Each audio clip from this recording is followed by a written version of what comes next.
نحمده ونصلي ونسلم على رسوله النبي الكريم وعلى آله وأصحابه أجمعين. اللهم صل على سيدنا ومولانا محمد وعلى آل سيدنا ومولانا محمد وبارك وسلم صلاة وسلاما كثيرا كثيرا. توفیق الہی اپنے مرشد پاک کی برکت سے حکیم الامت مجدد الملت حضرت تھانوی رحمۃ اللہ علیہ کے مواعظ کا سلسلہ چل رہا ہے. تعمیم التعلیم کے نام سے حضرت کا یہ واعظ چل رہا ہے، جس میں ہاروت اور ماروت کا قصہ بیان کیا کہ اس میں بہت سے لوگ بہت سی گھڑی ہوئی باتوں کو بیان کرتے ہیں، اور پھر اس عورت کا قصہ بیان کیا جو ہاروت اور ماروت کے پاس آتی تھی. فرمایا کہ اس قصے کو سن کر وہ شخص جس کو حدیث سے ذرا بھی مس ہے فوراً موضوع کہے گا، یعنی گھڑا ہوا. اس کا طرز بتلا رہا ہے کہ یہ رسول اللہ صلی اللہ علیہ وسلم کی حدیث نہیں ہو سکتی، یعنی اسرائیلیات میں سے ہے. دوسرے شرعی حیثیت سے اس میں بہت سے اشکالات ہیں. ایک اشکال تو یہی ہے کہ فرشتے خدا تعالیٰ کے سامنے اس طرح گفتگو نہیں کر سکتے کہ حق تعالیٰ تو یہ فرمائے کہ اگر تم میں شہوت پیدا کر دی جائے تو تم بھی انسانوں کی طرح گناہ کرنے لگو، اور وہ خدا تعالیٰ کی بات کو رد کر دیں کہ نہیں، ہم اس حال میں بھی گناہ نہیں کر سکتے. فرشتے ہرگز اس طرح خدا کی بات کو رد نہیں کر سکتے. دوسرا اشکال یہ ہے کہ جس زنا کی وجہ سے یہ فرشتے معذوب ہوئے وہ عورت کیوں نہ معذوب ہوئی؟ آخر زنا کے اندر تو وہ بھی مبتلا ہوئی. وہ اسم اعظم پڑھ کر آسمان پر کیوں چلی گئی اور ایسی مقرب کیوں کر ہو گئی؟ اور بہت سے اشکالات ہیں جن کے بیان کی اس وقت گنجائش نہیں، مگر بعض مفسرین نے تفاسیر میں اس واقعہ کو لکھ دیا ہے، اس لیے بہت لوگ اسے صحیح سمجھتے ہیں. اسی لیے ہر کتاب دیکھنے کے قابل نہیں ہوتی. کسی عالم کو تجویز کرو، اس کو کتاب دکھلا کر جب وہ کہہ دے کہ یہ دیکھنے کے قابل ہے، اس کے بعد مطالعہ کرنا چاہیے. اس سے میرا یہ مطلب نہیں کہ جن کتابوں میں یہ قصہ مذکور ہے وہ کتابیں معتبر نہیں ہیں، مگر یہ ضرور ہے کہ ہر کتاب، ہر معتبر کتاب کا ہر جزو معتبر نہیں ہوتا، ہر حصہ معتبر نہیں ہوتا. یہ ممکن ہے کہ ایک کتاب معتبر ہو لیکن اس میں کوئی بات غیر معتبر بھی ہو. ایک دو مضمون کے غیر معتبر ہونے سے ساری کتاب کو غیر معتبر نہیں کہہ سکتے، لیکن اس کا امتیاز عالم محقق ہی کر سکتا ہے، ہر آدمی نہیں کر سکتا. کہ اس کتاب میں کون سی بات غیر معتبر ہے، غرض یہ قصہ محض غیر معتبر ہے. صرف ہاروت و ماروت کے قصے کی مختصر حقیقت یہ ہے کہ ایک زمانے میں دنیا میں بالخصوص بابل میں جادو کا بہت چرچا ہو گیا تھا، حتیٰ کہ اس کے عجیب آثار دیکھ کر جوہلا کو انبیاء علیہ السلام کے معجزات میں اور سحر میں اشتباہ ہونے لگا تھا. یعنی جادو اتنا بڑھ گیا تھا کہ انبیاء کے معجزات میں بھی لوگوں کو شبہ ہونے لگا تھا، کیونکہ سحر سے بھی بعضی باتیں خرق عادت کے طور پر ظاہر ہو سکتی ہیں. حالانکہ سحر اور معجزے میں بہت کھلا فرق ہے. ایک تو فرق یہی ہے کہ سحر میں اسباب طبعیہ خفیہ کو دخل ہوتا ہے کہ انسان اپنی توجہ سے اس کی طبیعت اور خفیہ طریقے سے کچھ کرتا ہے، اس کا اثر ظاہر ہو جاتا ہے، اور زیادہ تر اس کا مدار تخیل پر ہوتا ہے، اپنے خیال پر، بخلاف معجزے کے کہ اس میں اسباب طبعیہ کو ذرا بھی دخل نہیں ہوتا. محض حق تعالیٰ کے حکم سے بدون اسباب کے خلاف عادت امور ظاہر ہو جاتے ہیں. کوئی اسباب نہیں، کوئی سبب نہیں، اللہ نے جب چاہا ظاہر کر دیا. دوسرے، صاحب معجزہ کے اخلاق و عادات و اطوار و اعمال میں، جو صاحب معجزہ ہے کون ہے؟ نبی ہے، تو اس کی عادات، اس کے اخلاق، اس کے طور طریقے، اس کے اعمال، اور ساحر کی حالت میں زمین آسمان کا فرق ہوتا ہے۔ نبی کی صحبت سے خدا تعالی کی محبت اور معرفت اور آخرت کی رغبت اور دنیا سے نفرت پیدا ہوتی ہے، اس کے پاس بیٹھنے سے دل میں نور پیدا ہوتا ہے، اور ساحر کی صحبت میں، جادوگر کی صحبت میں، اس کے خلاف اثر پیدا ہوتا ہے۔ لیکن اس فرق کو وہی دریافت کر سکتا ہے جس کی طبیعت سلیم ہو، عقل صحیح ہو۔ عوام اس فرق کو نہیں سمجھ سکتے، اس کے لیے تو نبوت کی دلیل معجزہ ہوتا ہے، اور ظاہر میں معجزہ اور سحر دونوں یکساں نظر آتے ہیں۔ اس لیے حق تعالی نے اس اشتباہ کو دور کرنے کے لیے بابل میں دو فرشتے ہاروت و ماروت نام نازل کیے، تاکہ وہ لوگوں کو سحر کی حقیقت پر مطلع کر دیں کہ بھئی یہ جادو الگ ہے، معجزہ الگ ہے، اور اس میں فلاں فلاں اسباب کو دخل ہے کہ جادو کن کن چیزوں سے کیا جاتا ہے۔ اس لیے یہ من جانب اللہ ساحر کی مقبولیت کی دلیل نہیں، ان اسباب کے ذریعے سے ہر شخص وہ کام کر سکتا ہے جو ساحر کے ہاتھ سے ظاہر ہوتے ہیں۔ اس پر یہ شبہ نہ کیا جائے کہ سحر تو حرام اور کفر ہے، اس کی تعلیم کے لیے فرشتے کیوں نازل کیے گئے؟ اس کا جواب یہ ہے کہ سحر پر عمل کرنا حرام اور کفر ہے، باقی اس کا جاننا اور بضرورت شرعی سیکھنا جبکہ اس پہ عمل مطلق نہ ہو حرام نہیں۔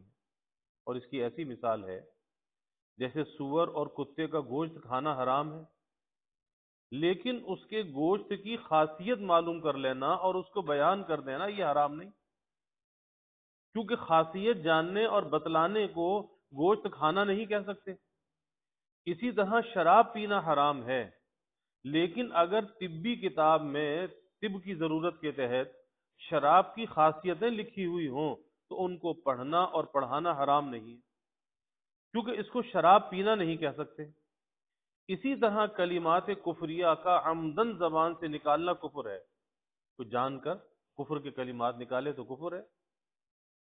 لیکن اگر کوئی شخص کلمات کفریہ سے بچنے کے لیے ان کو جاننا چاہے کہ کن کلمات سے ایمان جاتا رہتا ہے تاکہ میں ان سے بچتا رہوں، یہ کفر نہیں بلکہ جائز ہے، تاکہ اسے پتا تو ہو کہ کیا کیا کلمات ہیں جس کے کہنے سے آدمی کافر ہو جاتا ہے۔ چنانچہ فقہا نے کتابوں میں کلمات کفر کے لیے مستقل باب منعقد کیا ہے، جس میں ایسی ایسی باتوں کو تفصیل کے ساتھ بیان کیا ہے جس سے ایمان جاتا رہتا ہے۔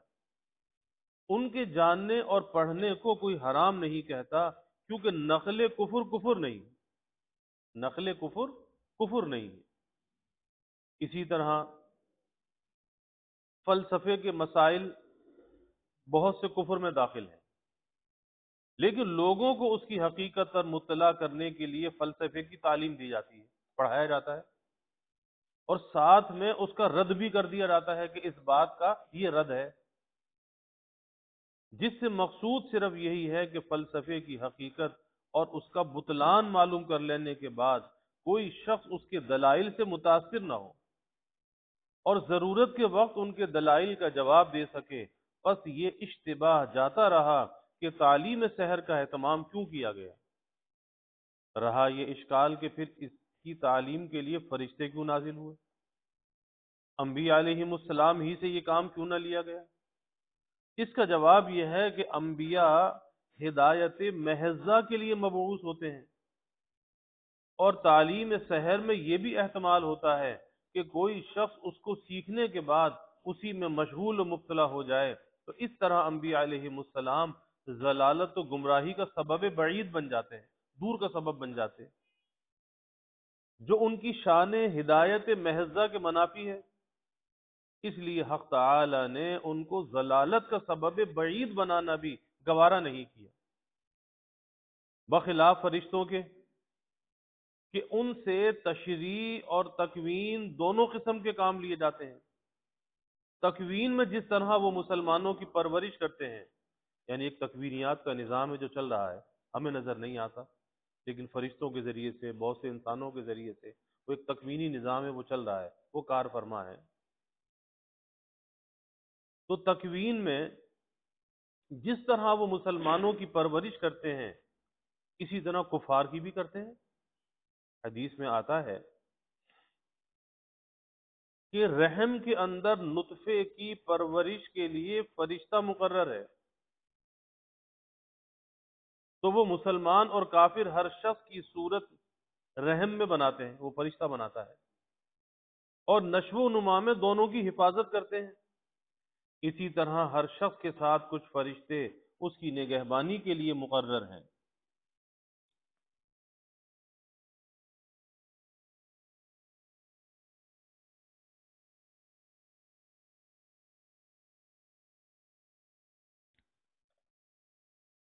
جو خبیث جنوں سے اس کو بچاتے ہیں، یعنی جنات تو نہیں چاہتا نا کہ انسان کی نسل آگے بڑھے، اللہ فرشتوں کے ذریعے سے حمل میں اس بچے کی حفاظت کرتا ہے، اور اگر فرشتے حفاظت نہ کریں تو کبھی حمل نہ ٹھہرے، وہ ضائع ہو جائے۔ فرشتے حفاظت کرتے ہیں، کیونکہ اس عورت میں بعض جگہ پر یہ آتا ہے کہ ایک ایسی خوشبو یا ایک ایسی کشش آ جاتی ہے کہ شیاطین کا رخ اس کی طرف ہوتا ہے، جس کے اندر وہ حمل ہے، جس کے اندر وہ نطفہ ٹھہر گیا۔ جیسے میت ہے، میت کی چارپائی کہیں رکھی ہو، اب ظاہر ایک آدمی سوتا ہوا ہو، زندہ انسان ہو اور ایک میت ہو، تو بظاہر تو دونوں میں فرق نہیں ہے، لیکن زندہ انسان کی طرف کیڑے مکوڑے نہیں آتے اور میت کی طرف آنے لگتے ہیں۔ وہ کیا چیز ہے؟ اس کی خوشبو ہے، کیڑے مکوڑوں کو پتہ چل جاتی ہے، وہ آنے لگتے ہیں کہ جی اس کے جو پائے ہیں چارپائی کے نیچے پانی رکھ دو تاکہ وہ اوپر نہ چڑھے اس کی طرف، اس کا رخ وہی ہو جاتا ہے، خوشبو کی وجہ سے ہوتا ہے، زندہ انسان کی طرف نہیں ہوتا۔ زندہ انسان تو زمین پہ سو جاتا ہے، کوئی کیڑا مکوڑا نہیں نکل کے آتا۔ تو اسی طرح حمل میں جو فرمائی نا کہ فرشتے ماں کے رحم میں اس کی حفاظت کرتے ہیں اور اس کی شکل و صورت کو بناتے ہیں، تو فرشتے حفاظت کرتے ہیں، ورنہ جنات اس کو نہ بچنے دیں۔ تو ہر شخص کے ساتھ کچھ فرشتے ہیں جو اس کی نگہبانی کے لیے مقرر ہیں، جو خبیث جنوں سے اس کو بچاتے ہیں اور موذی جانوروں سے اس کی حفاظت کرتے ہیں، جب تک کہ اس کے مقدر میں حفاظت ہے۔ اسی طرح لڑائی میں دشمن کے حملے سے انسان کو بچاتے ہیں، خواہ وہ کافر ہو یا مسلمان۔ ایسے ہی نباتات کی نشو و نما کے لیے کچھ ملائکہ مقرر ہیں، یہ درخت، یہ پودے، پھول، پھل، یہ ساری چیزیں فرشتے مقرر ہیں۔ جو کافروں اور مسلمانوں کے کھیتوں اور باغات کی نشو و نما کرتے ہیں، اب یہ کیا ہے؟ تکوینی نظام ہے جو چل رہا ہے، لیکن ہمیں وہ نظر نہیں آ رہا۔ غرض امور تکوینیہ میں مسلمان اور کافر دونوں برابر ہیں، اور فرشتے دونوں کی حفاظت کرتے ہیں۔ حالانکہ شرعاً کافر کی امداد و اعانت اس طریقے سے جائز نہیں، مگر ہمارے واسطے جائز نہیں، ملائکہ کے واسطے جائز ہے، کیونکہ ان کے سپرد یہ کام کیے گئے ہیں، وہ اسی کے مامور ہیں، اور یہی شان ہوتی ہے اقطاب اہل خدمت کی۔ جو قطب ہوتے ہیں اہل خدمت، ان کی بھی یہی شان ہوتی ہے، وہ بلا تفریق سب کی خدمت کرتے ہیں۔ یہی شان ہوتی ہے اقطاب اہل خدمت کی کہ امور تکوینیہ ان کے بھی سپرد ہوتے ہیں، جس کی وجہ سے بعض دفعہ وہ کسی کافر سلطنت کی حمایت کرتے ہیں، جس کا نتیجہ یہ ہوتا ہے کہ اسلامی سلطنت مغلوب اور کافر سلطنت غالب ہو جاتی ہے۔ اب یہ تکوینی بات ہوتی ہے، مگر ایسے اقطاب مجذوبین ہوتے ہیں، سالک ایسا نہیں کر سکتا، کیونکہ سالک شریعت کا مکلف ہوتا ہے، اور شرعاً کفار کی حمایت و اعانت مسلمانوں کے مقابلے میں بالکل حرام ہے، اور مجذوبین مکلف نہیں ہوتے، مگر رتبے میں افضل سالکین ہی ہیں، کیونکہ وہ شریعت کے پابند ہیں۔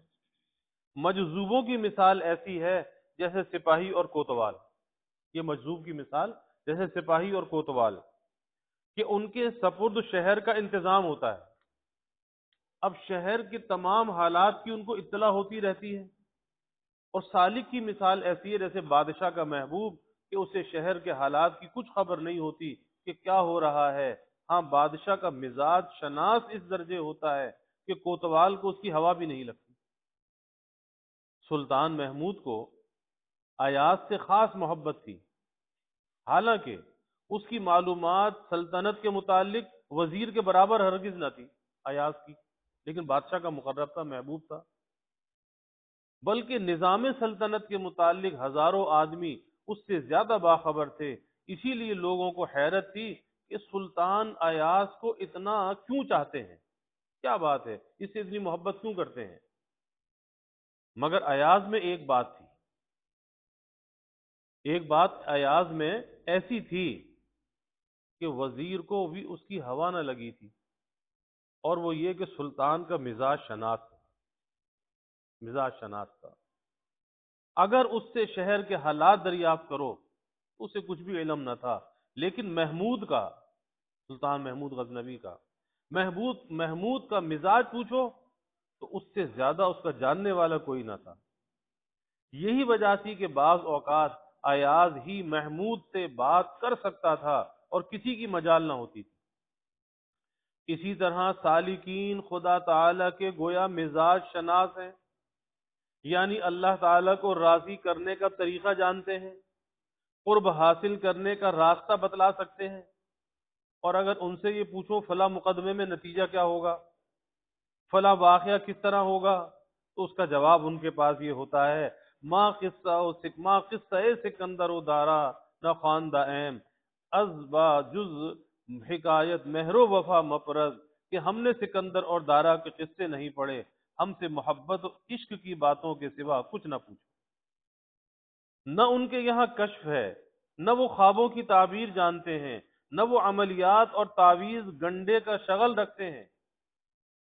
وہ تو صرف رضائے خدا اور وصول الی اللہ کا طریقہ جانتے ہیں، اور اس کی تعلیم و تبلیغ کے لیے وہ ہر وقت حاضر ہیں. اگر کوئی ان سے خواب کی تعبیر پوچھتا ہے تو وہ یہ جواب دیتے ہیں نہ شبنم نہ شبم شب پرستم کے حدیث خواب گویم، چو غلاب آفتابم ہمازا آفتاب گویم. میں نہ شب ہوں نہ شب پرست کہ خواب کی تعبیر بیان کروں، محبوب حقیقی کا غلام ہوں. محبوب ہی کی باتوں کو مجھ سے پوچھو، مجھ سے سنو، کیا رات کی باتیں کرتے ہو، خوابوں کی باتیں کرتے ہو. یہی وجہ ہے کہ عوام ان سالکین کے کم معتقد ہوتے ہیں اور مجذوبوں کے زیادہ ہوتے ہیں، پیچھے پیچھے گھومتے ہیں.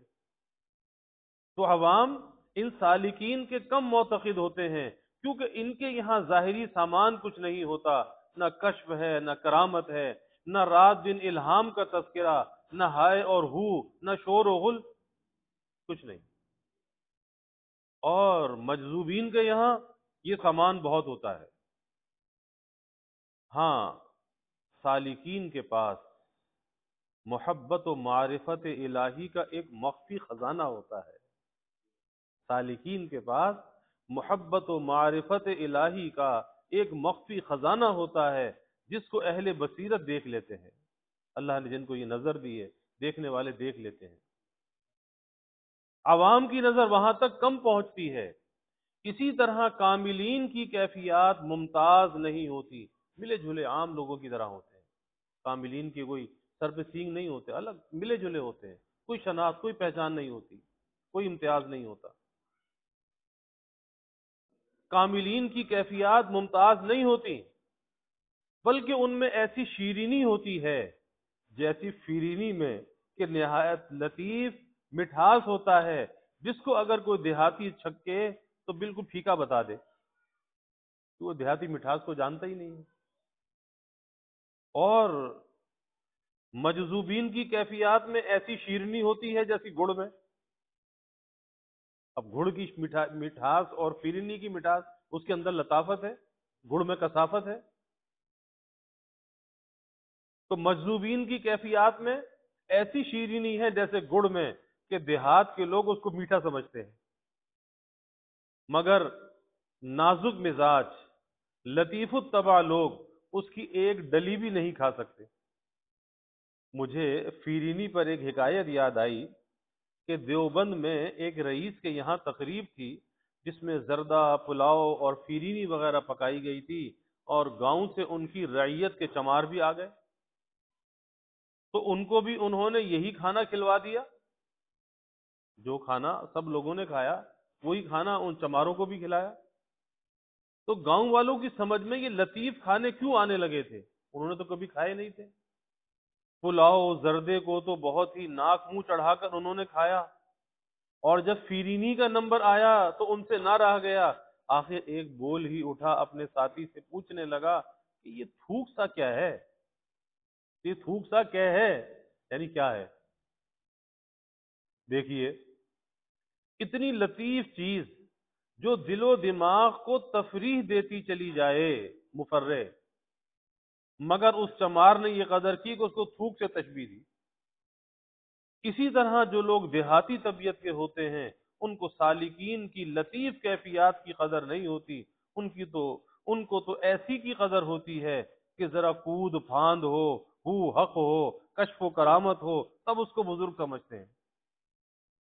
حضرت جنید بغدادی رحمت اللہ علیہ کے یہاں ایک شخص آیا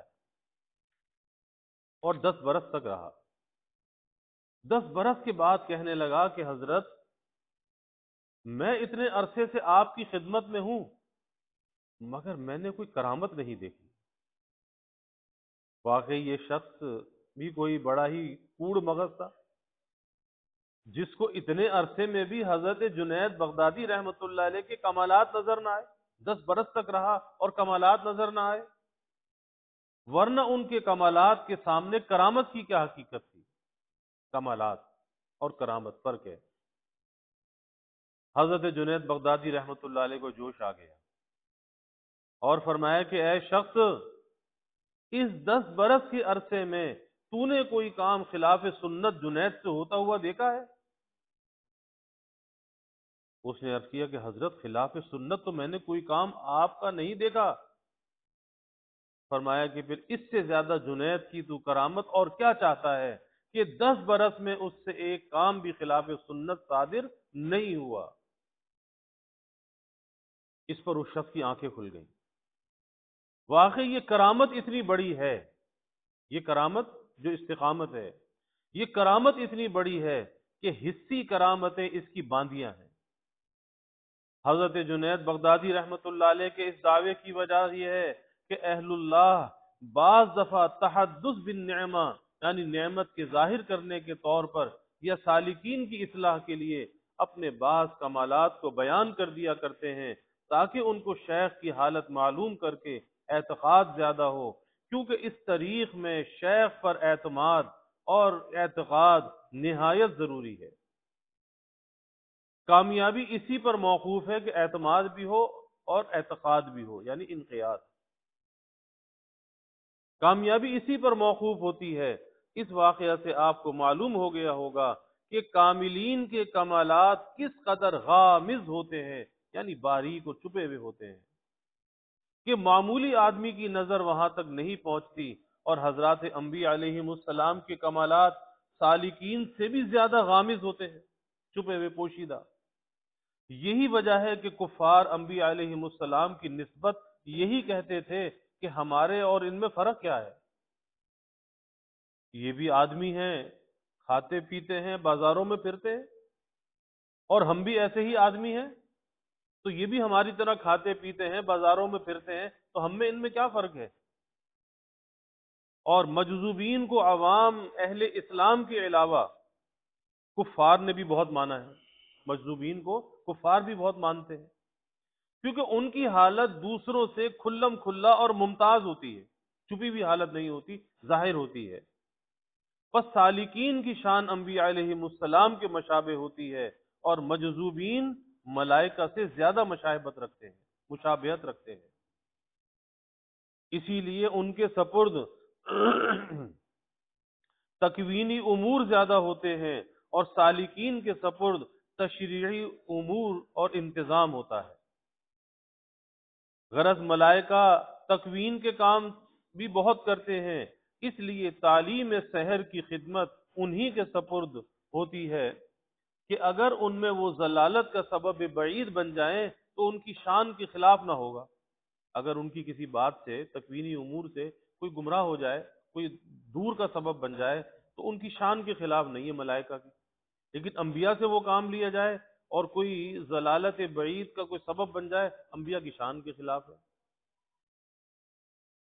وہ تو اس سے زیادہ کام لیتے ہیں، چنانچہ بعض دفعہ وہ لڑائی کے موقع میں کفار کی بھی حفاظت کرتے ہیں، جس کی وجہ سے مسلمانوں پر کفار کو غلبہ ہو جاتا ہے. اور حضرات انبیاء علیہ السلام ضلالت کا سبب بعید بھی نہیں بن سکتے. ان کی یہاں تک حفاظت کی گئی کہ شیطان کو نبی کے ساتھ تمثیل پر قدرت نہیں دی گئی، کہ شیطان کسی نبی کے حلیے میں نہیں آ سکتا، اس جیسی شکل و صورت کو نہیں بنا سکتا. یعنی شیطان کسی نبی کی صورت میں ظاہر نہیں ہو سکتا، حالانکہ جنات کو مختلف اشکال پر تشکل کی قدرت دی گئی ہے، یعنی اپنی صورت کو جنات تبدیل کر سکتے ہیں، مگر نبی کی صورت کوئی نہیں بنا سکتا، کیونکہ اس میں دین کا انتظام مختل ہو جاتا ہے، یعنی اس میں خلل واقع ہو جاتا ہے. اور بیداری میں تو کیا، شیطان خواب میں بھی کسی کو نبی کی شکل میں نظر نہیں آ سکتا، بلکہ یہ بھی نہیں ہو سکتا کہ وہ کسی شکل میں ظاہر ہو کر یہ دعویٰ کرے کہ میں نبی ہوں، یہ بھی نہیں ہو سکتا. ہاں، یہ ممکن ہے کہ خواب میں کسی کو شیطان نظر آئے اور یہ دعویٰ کرے کہ میں خدا ہوں، کیونکہ حق تعالی کی شان یہ ہے یضل من یشاء و یہدی من یشاء، کہ وہ ہدایت بھی کرتے ہیں اور گمراہ بھی کرتے ہیں، یعنی گمراہی بھی انہی کی پیدا کی ہوئی ہے، وہ اس سے راضی نہیں ہے، مگر جب کوئی غلط راستے پر چلنا چاہتا ہے تو گمراہی کی صفت اس میں پیدا کر دیتے ہیں. اور اس میں کچھ اشکال نہیں، کیونکہ گمراہی کا ارتکاب نقص ہے، اس کا پیدا کرنا اور خالق ہونا نقص نہیں ہے. یعنی گمراہی کا کرنا تو برا ہے، لیکن اس کا پیدا کرنا برا نہیں ہے. بدصورت ہونا تو عیب ہے، لیکن بدصورتوں کو پیدا کرنا عیب نہیں، بلکہ یہ تو عین کمال ہے، جس سے خالق کی قدرت کا پتہ چلتا ہے کہ وہ ہر قسم کی صورت بنانے پر قادر ہے. انسان گناہ کرتا ہے، کفر کرتا ہے، یہ اس کے لیے عیب ہے، کیونکہ اس کی نافرمانی میں کوئی حکمت نہیں ہے، اور خدا تعالی نے گناہ اور کفر کو جو پیدا کیا اس میں کوئی نقص نہیں، کیونکہ اس کے پیدا کرنے میں ہزاروں حکمتیں ہیں. چنانچہ ایک حکمت تو یہ ہے کہ اگر حق تعالی گناہ اور کفر کو پیدا نہ فرماتے تو کوئی شخص ان کا ارتکاب نہ کر سکتا، بلکہ سب کے سب ایمان اور اعمال صالحہ پر مجبور ہو جاتے. اس صورت پہ مخلوق کا امتحان نہ ہو سکتا. اب امتحان ہے کہ کفر بھی ہے، گناہ بھی ہے، اب اس کے ایمان کا امتحان ہے. بس افعال سیئہ اور کفر کے پیدا کرنے میں ایک حکمت تو یہی ہے کہ اس میں مخلوق کا امتحان ہے کہ دیکھیں کون اپنے اختیار سے ایمان اور اعمال صالحہ کا ارتکاب کرتا ہے اور کون گناہ اور کفر کو اختیار کرتا ہے. انسان جس قسم کے افعال کا قصد کرتا ہے حق تعالی سب کو پیدا کر دیتے ہیں جو یہ ارادہ کرتا ہے اپنے قصد اور ارادے سے. اور ایک حکمت جس کو صوفیہ اکرام سمجھے ہیں وہ یہ ہے کہ اس سے اسماء کا ظہور ہوتا ہے. اللہ تعالیٰ کی اسماء ہے نا، مختلف ہیں، تو اس سے اللہ تعالیٰ کی اسماء کا ظہور ہوتا ہے.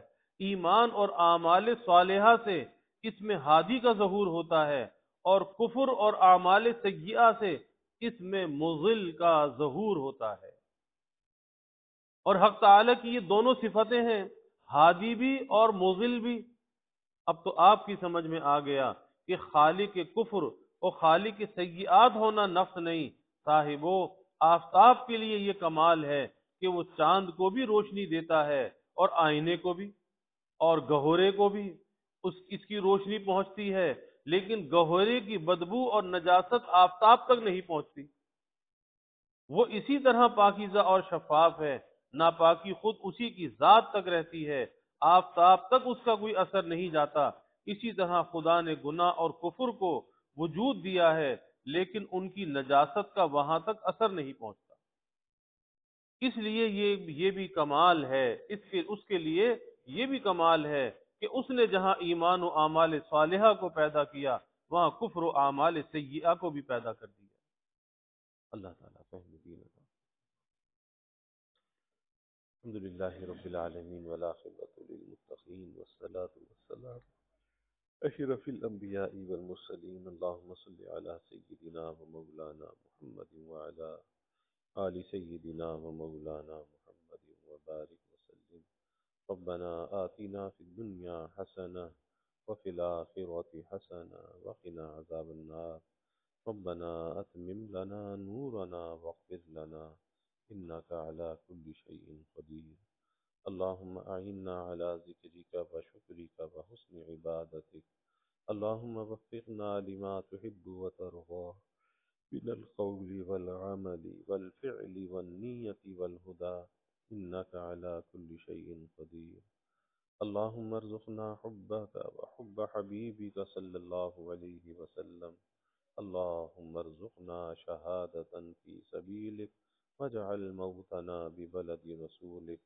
اللهم أرنا الحق حقا وارزقنا اتباعه وأرنا الباطل باطلا وارزقنا اجتنابه۔ اللهم إنا نسألك العفو والعافية والمعافاة الدائمة في الدين والدنيا والآخرة والفوز بالجنة والنجاة من النار۔ اللهم إنا نسألك من خير ما سألك منه نبيك سيدنا محمد صلى الله عليه وسلم، ونعوذ بك من شر ما استعاذك منه نبيك سيدنا محمد صلى الله عليه وسلم، وأنت المستعان وعليك البلاغ ولا حول ولا قوة إلا بالله۔ وجزى الله عنا محمدا صلى الله عليه وسلم ما هو أهله، وصلى الله تعالى وسلم على النبي الكريم، آمين برحمة